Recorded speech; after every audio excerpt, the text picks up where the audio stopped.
আসসালামু আলাইকুম। আশা করি আপনারা সকলেই ভালো আছেন। আমরা আজকে দেখব চতুর্থ শ্রেণীর গণিতের 2.6 অধ্যায়টি। 2.6 অধ্যায়ের 3-এর খালিঘর পূরণ।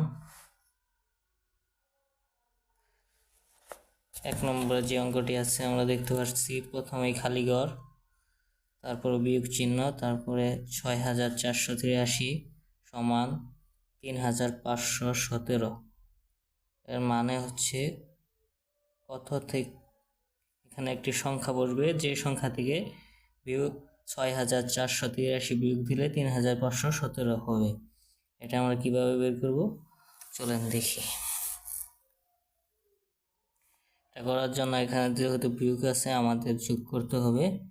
এটা খালিঘর পূরণের নিয়মই হলো যোগ থাকলে বিয়োগ করবেন দুইটি অঙ্ক, আর যদি বিয়োগ থাকে তাহলে যোগ করবেন দুইটি অঙ্ক। এখানে যেহেতু বিয়োগ আছে তাহলে আমরা দুইটি অঙ্ক যোগ করি কম পাশ থেকে। এখানে আছে 7, এখানে আছে 3, 7 আর 3 যোগ করলে হয় 10, 10-এর 0 হাতের 1, 1 আমরা দিলাম 8কে, 8 হয়ে গেল 9, 9 আর 1 10, 10-এর 0 হাতের 1, 1 আমরা দিলাম 4কে, 4 হয়ে গেল 5, 5 আর 5 10, 10-এর 0 হাতের 1, 1 আমরা দিলাম 6কে, 6 আর 1 7, 7 আর 3 10 লিখে বললাম। এটাই আমাদের আনসার। আশা করি সকলেই বুঝছেন।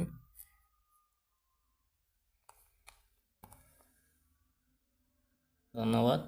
সবাই চ্যানেলটি সাবস্ক্রাইব করবেন।